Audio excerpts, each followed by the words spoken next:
നോക്കി ഞരങ്ങി കാത്തിരിക്കും കുറുപ്രാവേ നിൻ ഇണവരാറായി.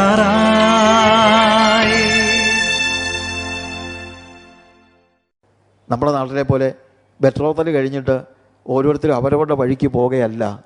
വിവാഹം കഴിഞ്ഞതിന് തുല്യമാണ്. അവൻ എൻ്റെ മണവാളനാണ്, അവൻ എൻ്റെ ഭർത്താവുമാണ്. അതുകൊണ്ടാണല്ലോ നിൻ്റെ ഭാര്യയായ മറിയെ ചേർത്ത് കൊള്ളുവാൻ ശങ്കിക്കേണ്ടെന്ന് പറയുന്നത്.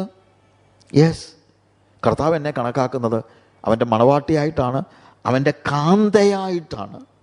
ഞാൻ അവൻ്റെ കാന്തയാണ്, അവൻ എൻ്റെ കാന്തനാണ്. ഞങ്ങൾ തമ്മിലുള്ള ബന്ധം അത്ര സുദൃഢമാണ്. ഇത് മാറ്റാൻ കഴിയുന്നതല്ല, ഉപേക്ഷിക്കാൻ കഴിയുന്നതല്ല. യേശു എന്നെ ഉപേക്ഷിക്കുകയില്ല, എനിക്ക് യേശുവിനെ ഉപേക്ഷിക്കാൻ കഴിയില്ല. കാരണം ഞങ്ങളുടെ ബെട്രോത്തൽ കഴിഞ്ഞപ്പോൾ മുതൽ ഞങ്ങൾ ഭാര്യ ഭർത്താക്കന്മാർ, ഞങ്ങൾ കാന്തനും കാന്തയുമാണ് എന്നുള്ളത് പോലെയാണ്.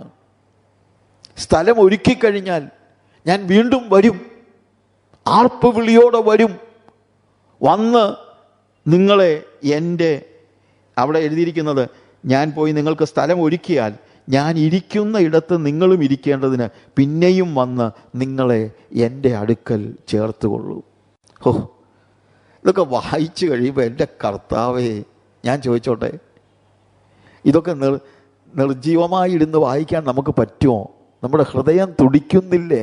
തുടിക്കണം. അവൻ്റെ വരവിന് വേണ്ടിയുള്ള വലിയ ഒരുക്കം നമുക്കുണ്ടാകണം. ഒരു ഹൃദയത്തുടിപ്പ് നമുക്ക് ആവശ്യമുണ്ട്. അവൻ്റെ വരവിന് വേണ്ടി അവൻ എന്നെ ഒരുക്കിയിരിക്കുകയാണ്. ഞാൻ അവന് വേണ്ടി ഒരുങ്ങിയിരിക്കുകയാണ്. അവൻ വരുന്നു. അവൻ ഒന്നാമത് വന്നത് എന്നെ മണവാട്ടിയാക്കാനാ, രണ്ടാമത് വരുന്നത് എന്നെ ചേർത്തുകൊള്ളുവാനാണ്. കർത്താവിൻ്റെ വരവിനെക്കുറിച്ച് എന്തെല്ലാം വെളിപ്പാട് പുസ്തകത്തിലും എല്ലാം നമ്മൾ കാണുന്ന വേദഭാഗങ്ങളിൽ, വേദപുസ്തകത്തിലുടനീളം നമ്മൾ കാണുന്നുണ്ട്. വെളിപ്പാട് പുസ്തകം 3-ാം അധ്യായത്തിൽ അവിടെ അതിൻ്റെ 11-12 വാക്യങ്ങൾ വായിക്കുമ്പോൾ നമ്മളവിടെ കാണുന്ന കാര്യം, വെളിപ്പാട് പുസ്തകം അതിൻ്റെ 3-ാമത്തെ അധ്യായം അതിൻ്റെ 11-ാമത്തെ വാക്യത്തിൽ, ഇതാ ഞാൻ വേഗം വരുന്നു, നിൻ്റെ കിരീടം ആരും എടുക്കാതിരിപ്പാൻ തക്കവണ്ണം നിനക്കുള്ളത് പിടിച്ചുകൊള്ളുക. ജയിക്കുന്നവനെ ഞാൻ ദൈവത്തിൻ്റെ ആലയത്തിലൊരു തൂണാക്കും, അവൻ ഒരിക്കലും അവിടെ നിന്ന് പോകയില്ല. എൻ്റെ ദൈവത്തിൻ്റെ നാമവും എൻ്റെ ദൈവത്തിൻ്റെ പക്കൽ നിന്ന് സ്വർഗത്തിൽ നിന്ന് ഇറങ്ങുന്ന പുതിയ യെരൂശലേം എന്ന ദൈവത്തിൻ നഗരത്തിൻ്റെ നാമവും എൻ്റെ പുതിയ നാമവും ഞാൻ അവൻ്റെ മേൽ എഴുതും. എൻ്റെ പുതിയ നാമവും ഞാൻ അവൻ്റെ മേൽ എഴുതും. പിന്നെ ആരും അത് മായ്ക്കാൻ കഴിയില്ല. എൻ്റെ മേൽ ഓൾറെഡി എഴുതിയിട്ടുണ്ട്. മണവാട്ടി എന്ന് എഴുതിയിട്ടുണ്ട്, കാന്തയെന്ന് എഴുതിയിട്ടുണ്ട്. പക്ഷേ ജയിക്കുന്നവൻ, അപ്പോൾ അത് നമ്മൾ ഓർക്കണം കേട്ടോ, ജയിക്കുന്നവനെ ചേർക്കാനാണ് യേശു വരുന്നത്. ജയിക്കുന്നവനെ. എന്നെങ്കിലും ഒരിക്കൽ കൈ ഒന്ന് പൊക്കി എന്നുള്ളത്, കൈ പൊക്കണ്ടെന്നല്ല, വെറുതെ ഒന്ന് കൈ പൊക്കിയതുകൊണ്ട് പലർക്കും ഒരു ചിന്തയുണ്ട്, ഏതെങ്കിലും ഒരു യോഗത്തിനൊന്ന് കൈ പൊക്കിയത് കൊണ്ട് ഞാൻ അങ്ങ് പോകുമെന്ന്. അല്ല, ജയിക്കുന്നവനെ ഞാൻ എൻ്റെ ദൈവത്തിൻ്റെ ആലയത്തിലൊരു തൂണാക്കും.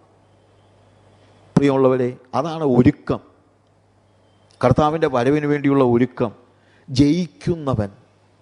യെസ്, ഞാൻ ഈ ഭൂമിയിൽ ഇപ്പോൾ ജീവിക്കുന്നത് ഒരു ജയാളിയുടെ ജീവിതം ജീവിക്കാനാണ്. കാരണം കർത്താവ് പറയുന്നു, ഇതാ ഞാൻ വേഗം വരുന്നു. അവൻ്റെ വരവ് വേഗം, എത്രയും പെട്ടെന്ന്. I come quickly. ടൈം എനിക്കറിയത്തില്ല, എന്നാണ് ആർപ്പ് വിളി കേൾക്കുന്നതെന്ന് എനിക്കറിയില്ല.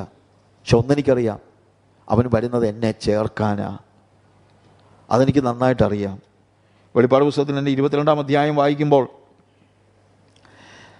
അവിടെയും ഇതേപോലെ തന്നെ കർത്താവിൻ്റെ വരവിനെക്കുറിച്ച് പറയുന്ന പല വേദഭാഗങ്ങൾ ഉണ്ട്. 11-ാമത്തെ വാക്യത്തിൽ നമ്മൾ കാണുന്നത്, അനീതി ചെയ്യുന്നവൻ ഇനിയും അനീതി ചെയ്യട്ടെ, അഴുക്കുള്ളവൻ ഇനിയും അഴുക്കാകട്ടെ, നീതിമാൻ ഇനിയും നീതി ചെയ്യട്ടെ, വിശുദ്ധൻ ഇനിയും തന്നെ വിശുദ്ധീകരിക്കട്ടെ. ഇതാ ഞാൻ വേഗം വരുന്നു, ഓരോരുത്തരും അവൻ്റെ പ്രവൃത്തിക്ക് തക്കവണ്ണം പ്രതിഫലം കൊടുക്കാൻ എൻ്റെ പക്കൽ ഉണ്ട്. ഇതാ ഞാൻ വേഗം വരുന്നു. അനീതി ചെയ്യുന്നവൻ ഇനിയും അനീതി ചെയ്യട്ടെ, അവനെ ചേർക്കാനല്ല കർത്താവ് വരുന്നത്. അഴുക്കുള്ളവൻ ഇനിയും അഴുക്കാകട്ടെ, അവനെ ചേർക്കാനല്ല വരുന്നത്. നീതിമാൻ ഇനിയും നീതി ചെയ്യട്ടെ, വിശുദ്ധൻ തന്നെ ഇനിയും വിശുദ്ധീകരിക്കട്ടെ. അപ്പം എനിക്ക് കർത്താവിൻ്റെ വരവിന് വേണ്ടി ഒരുങ്ങാനുള്ള ഉത്തരവാദിത്വമുണ്ട്. കർത്താവ് വരും. അത് കർത്താവിൻ്റെ ഭാഗത്തു നിന്ന് കർത്താവ് വരുന്നത് ഏറ്റവും കർത്താവിൻ്റെ പ്രോമിസാണ്. അത് നടക്കും. പക്ഷേ എനിക്ക് ഒരുങ്ങാനുണ്ട്. ജയിക്കുന്നവനെ ഞാൻ ആലയത്തിൻ്റെ തൂണാക്കും. ഞാൻ ജയാളിയായി ജീവിക്കണം. ഞാൻ നീതിയോടെ ജീവിക്കണം. ഞാൻ വിശുദ്ധൻ ഇനിയും തന്നെ വിശുദ്ധീകരിക്കട്ടെ. എനിക്ക് ഉത്തരവാദിത്തങ്ങളുണ്ട് എന്നുള്ളത് നമ്മൾ മറന്നു പോകരുത്. അവൻ്റെ വരവിനെക്കുറിച്ച് പറഞ്ഞുകൊണ്ടാണ് 22-ാം അധ്യായം അവസാനിക്കുന്നത് തന്നെ. അതിൻ്റെ 20-ാമത്തെ വാക്യത്തിൽ ഇത് സാക്ഷീകരിക്കുന്നവൻ അതെ ഞാൻ വേഗം വരുന്നു എന്ന് അരുളി ചെയ്യുന്നു. സഭ പറയുകയാണ്, ആമേൻ കർത്താവേ, കർത്താവായ യേശുവേ വരണമേ. കർത്താവ് പറഞ്ഞു, ഞാൻ വേഗം വരുന്നു. യെസ്, അത് കർത്താവ് പറഞ്ഞതാ. ഞാൻ പറയാണ്, യെസ് ലോർഡ്, നീ വരണമേ. നിൻ്റെ വരവാണ്. അത് ഇന്നാണെങ്കിലും ഞാൻ അതിനുവേണ്ടി ഒരുങ്ങിയിരിക്കുന്നു എന്ന് പറയുന്ന ഒരവസ്ഥ നമുക്ക് അത്യാവശ്യമാണ്. അങ്ങനെ കർത്താവിൻ്റെ വരവിന് വേണ്ടി നമ്മൾ ഒരുങ്ങിയിരിക്കുക. താമസിക്കും എന്ന് നമ്മൾ ചിന്തിക്കരുത്. പലപ്പോഴും ഉണ്ടാകുന്നൊരു വലിയൊരു പ്രശ്നം ഇതാണ്. കർത്താവ് എത്ര നാളായിട്ട് പറയുന്നു വരുന്നു എന്ന്, പക്ഷെ ഇതുവരെ കണ്ടില്ലല്ലോ, ഇനിയും വരത്തില്ലായിരിക്കും എന്നൊക്കെ ചിന്തിക്കുന്ന ആളുകളുണ്ട്. വരുമ്പം വരട്ടെ, അല്പം ഉറങ്ങിക്കളയാം എന്ന് ചിന്തിക്കുന്നവരുമുണ്ട്. മത്തായിയുടെ സുവിശേഷം 25-ാം അധ്യായത്തിൽ കർത്താവ് പറഞ്ഞ ഉപമ, അവിടെ ഉണ്ടാകുന്ന ഒരു പ്രത്യേകത, ഉറക്കം ആർക്കും ഉണ്ടാകാം കേട്ടോ. കർത്താവിൻ്റെ വരവ് താമസിക്കുമ്പോൾ ഉറക്കം ആർക്കും ഉണ്ടാകാം. വിശുദ്ധന്മാർക്ക് പോലും ഉണ്ടാകാൻ സാധ്യതയുണ്ടെന്ന് അവിടെ നമ്മൾ കാണുന്നത്. മത്തായിയുടെ സുവിശേഷം 25-ന്റെ 1 മുതലുള്ള വാക്യങ്ങൾ, സ്വർഗരാജ്യം മണവാളനെ എതിരേൽപ്പാൻ വിളക്ക് എടുത്തുകൊണ്ട് പുറപ്പെട്ട 10 കന്യകമാരോട് സദൃശമാകും. അവരിൽ 5 പേർ ബുദ്ധിയുള്ളവരും 5 പേർ ബുദ്ധിയില്ലാത്തവരും 5 പേർ ബുദ്ധിയുള്ളവരുമായിരുന്നു. ബുദ്ധിയില്ലാത്തവർ വിളക്കെടുത്തപ്പോൾ എണ്ണ എടുത്തില്ല. ബുദ്ധിയുള്ളവരോ വിളക്കോടുകൂടെ പാത്രത്തിൽ എണ്ണയും എടുത്തു. പിന്നെ മണവാളൻ താമസിക്കുമ്പോൾ എല്ലാവരും മയക്കം പിടിച്ച് ഉറങ്ങി. എന്നെ ഒത്തിരി അത്ഭുതപ്പെടുത്തിയ വാക്യമായത്.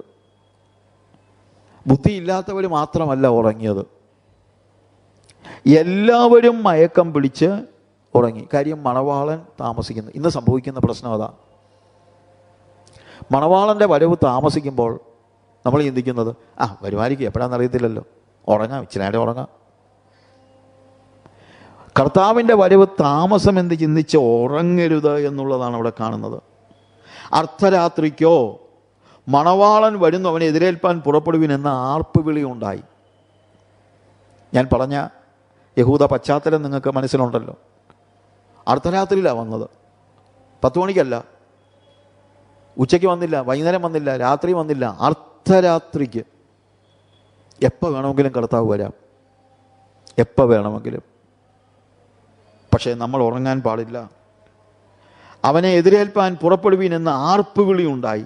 അപ്പോൾ കന്യകമാർ എല്ലാവരും എഴുന്നേറ്റ് വിളക്ക് തെളിയിച്ചു. ആദ്യം നമ്മൾ ചിന്തിക്കും ബുദ്ധിയില്ലാത്തവർ കിടന്ന് ഉറങ്ങിയെന്ന്. അല്ല, എല്ലാവരും ഉറങ്ങി. എണീറ്റപ്പോൾ എല്ലാവരും എണീറ്റു.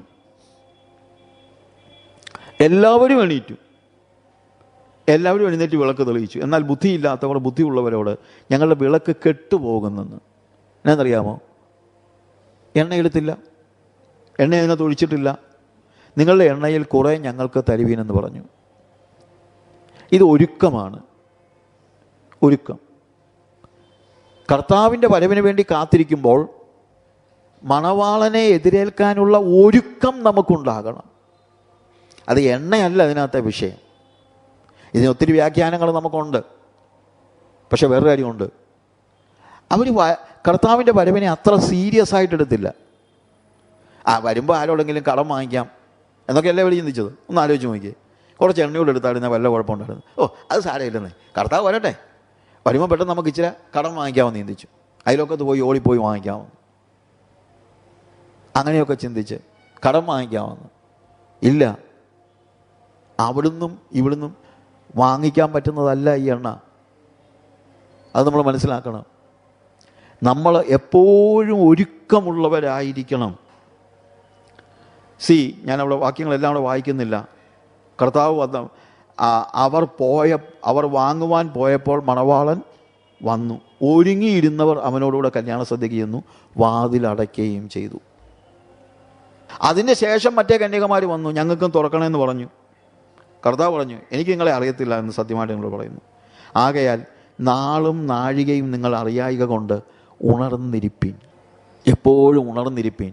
ഉണർന്നിരിക്കുക മാത്രം പോരാ, ഒരുങ്ങിയിരിക്കുകയും വേണം. ഉണർന്നിരുന്നു എന്നുള്ളത് സത്യമാണ്. ഇവരും ഉണർന്നല്ലോ, പക്ഷേ അവർ ഒരുങ്ങിയിരുന്നില്ല. അതാണ് നമുക്ക് മനസ്സിലാക്കാൻ കഴിയുന്നതായ കാര്യം. നാളും നാഴികയും അറിയായിക കൊണ്ട്. കർത്താവിൻ്റെ ഒന്നാമത്തെ വരവ് നമുക്ക് അവസരങ്ങളെ കൊണ്ടെത്തന്നു. അതിനുവേണ്ടി നമ്മൾ ഒരുങ്ങി. പക്ഷേ വേറെ കാര്യമുണ്ട്. ഒന്നാമത് നമ്മൾ മനസ്സിലാക്കേണ്ട കാര്യം, കർത്താവിൻ്റെ ഒന്നാമത്തെ വരവ് നടന്നതുകൊണ്ടാണ് നമുക്കിതെല്ലാം പറ്റിയത്. കർത്താവിൻ്റെ ഒന്നാമത്തെ വരവ് അവസരങ്ങളെ കൊണ്ടെത്തന്നു. ഒന്ന്, ദൈവരാജ്യത്തിലേക്ക് നമുക്ക് പ്രവേശിക്കാൻ കഴിഞ്ഞത് എന്തുകൊണ്ടാണ്? യേശു ഒന്നാമത് വന്നതുകൊണ്ടാണ്. അല്ലെങ്കിൽ നമ്മൾ ദൈവരാജ്യത്തിന് അന്യരായിരുന്നു, പാപികളായിരുന്നു. പക്ഷെ കർത്താവ് വന്ന് നമ്മുടെ പാപങ്ങളിൽ നിന്ന് നമ്മളെ രക്ഷിച്ചു. നമുക്ക് മറുവിലയായി, നമുക്ക് പകരമായി അവൻ മരിച്ചു. അങ്ങനെ നമ്മൾ വീണ്ടെടുക്കപ്പെട്ടവരായി, നമ്മൾ ദൈവത്തിൻ്റെ മക്കളായി, ദൈവം നമ്മുടെ പിതാവായി, നമ്മൾ യേശുവിൻ്റെ മണവാട്ടിയായി. ഇതെല്ലാം അവസരങ്ങളാണ്. ഈ ഓപ്പർച്യൂണിറ്റീസ് എല്ലാം തന്നത് കർത്താവിൻ്റെ ഒന്നാമത്തെ വരവാണ്. കർത്താവിൻ്റെ ഒന്നാമത്തെ വരവ്.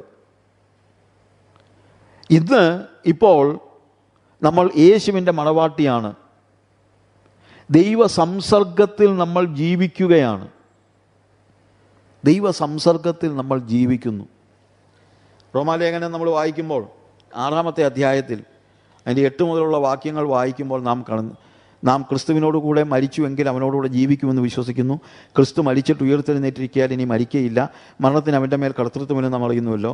അവൻ മരിച്ചത് പാപസംബന്ധമായി ഒരിക്കലായിട്ട് മരിച്ചു. അവൻ ജീവിക്കുന്നതോ ദൈവത്തിന് ജീവിക്കുന്നു. അവണ്ണം നിങ്ങളും പാപസംബന്ധമായി മരിച്ചവരെന്നും ക്രിസ്തുയേശുവിൽ ദൈവത്തിന് ജീവിക്കുന്നവരെന്നും നിങ്ങളെ തന്നെ എണ്ണുവിൻ. അപ്പോൾ ദൈവ സംസർഗത്തിൽ നമുക്ക് ജീവിക്കാൻ കഴിയുന്നത് എന്തുകൊണ്ടാണ്? കർത്താവ് ഒന്നാമത് വന്ന് നമ്മളെ വീണ്ടെടുത്തത് കൊണ്ടാണ്. ആ വീണ്ടെടുപ്പ് അത് നമ്മൾ മനസ്സിലാക്കണം. ദൈവ സംസർഗത്തിലെ ജീവിതം. യോഹന്നാൻ്റെ സുവിശേഷത്തിലും അതിൻ്റെ 14-ാമത്തെ അധ്യായത്തിൽ നമ്മൾ വായിച്ച വേദഭാഗത്തിന് താഴോട്ട് വരുമ്പോഴത്തേക്ക് അതിൻ്റെ 23-ാമത്തെ വാക്യത്തിൽ യേശു അവനോട്, എന്നെ സ്നേഹിക്കുന്നവൻ എൻ്റെ വചനം പ്രമാണിക്കും, എൻ്റെ പിതാവ് അവനെ സ്നേഹിക്കും, ഞങ്ങൾ അവൻ്റെ അടുക്കൽ വന്ന് അവനോടുകൂടെ വാസം ചെയ്യും. അപ്പോൾ യേശുവിൻ്റെ ഒന്നാമത്തെ വരവ് നമ്മളെ ദൈവം മക്കളാക്കി, നമ്മുടെ പാപങ്ങളെ വിടുവിച്ചു, ദൈവ മക്കളാക്കി, അവൻ്റെ മണവാട്ടിയാക്കി. മറ്റൊരു ഓപ്പർച്യൂണിറ്റിയൂടെ നമുക്ക് തന്നു. ഈ ദൈവവും ഒന്നിച്ച് സഹവസിക്കുവാനും ജീവിക്കുവാനുമുള്ള ഒരു അവസരം കർത്താവ് അവൻ്റെ ഒന്നാമത്തെ വരവിലൂടെ തന്നു. ഇവിടെ എഴുതിയിരിക്കുക, കർത്താവ് തന്നെ പറയുകയാണ്, എന്താണ്? എന്നെ സ്നേഹിക്കുന്നവൻ എൻ്റെ വചനം പ്രമാണിക്കും, എൻ്റെ പിതാവ് അവനെ സ്നേഹിക്കും, ഞങ്ങൾ എന്ന് പറഞ്ഞാൽ ആരാണ്? ദൈവവും യേശുവും അവൻ്റെ അടുക്കൽ വന്ന് അവനോട് കൂടെ വാസം ചെയ്യും. വലിയൊരു ഓപ്പർച്യൂണിറ്റിയാണ്. പണ്ട് യേശുവിനെ അറിയുന്നതിന് മുമ്പ് നമുക്ക് ഇത് നമുക്ക് abiding in Jesus, abiding with the father, ഇതൊന്നും നമുക്ക് ഒരിക്കലും ആലോചിക്കാൻ പോലും കഴിയാതിരുന്ന കാര്യങ്ങളാണ്. പക്ഷേ ഇപ്പോൾ നമുക്ക് ലഭിച്ചിരിക്കുന്ന അവസരമാണ്. നമുക്ക് ലഭിച്ചിരിക്കുന്ന അവസരം എന്താണ്? അവനോട് കൂടെ വസിക്കുവാനുള്ള അവസരം നമുക്ക് ലഭിച്ചിരിക്കുകയാണ്.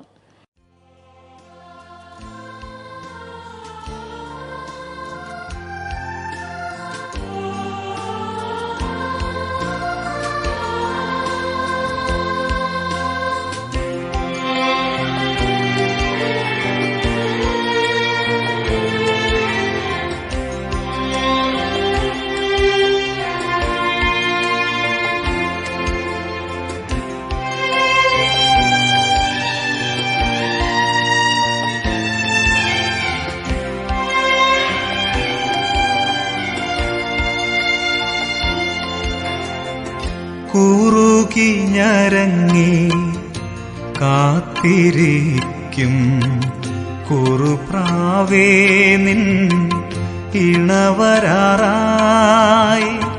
കുറുകി കുറുകി ഞരങ്ങി കാത്തിരിക്കും കുറുപ്രാവേ നിൻ ഇണവരാറായി.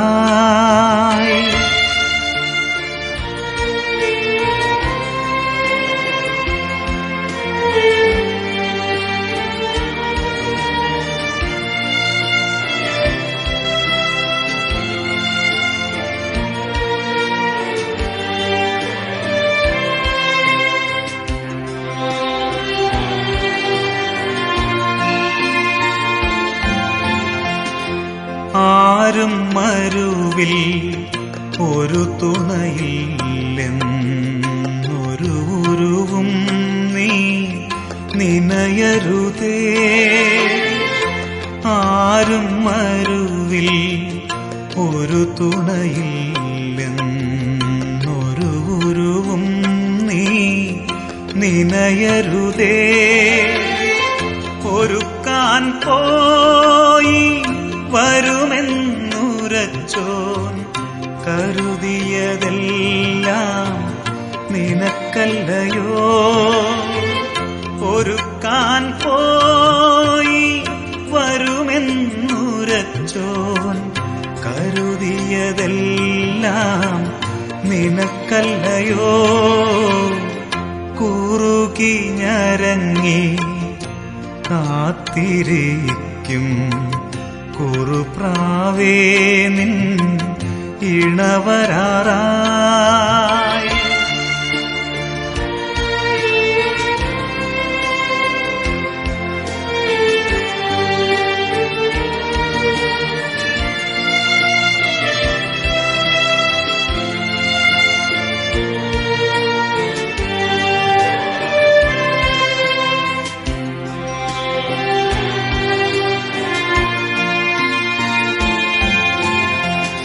ഇഹപരമഹിമ അഖിലവുമന്നായി സഹജേ നിനക്കായി കരുതിയവൻ.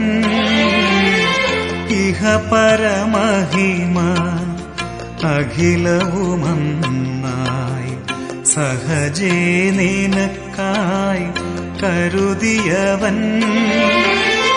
കാഹളനാദം ശ്രവിക്കെ നീ പറക്കും മോഹന നിമിഷം ആഗതമായി. കാഹളനാദം ശ്രവിക്കെ നീ പറക്കും മോഹന നിമിഷം ആഗതമായി. കുറുകി ഞരങ്ങി കാത്തിരിക്കും കുറുപ്രാവേ നിൻ ഇണവരാറായി.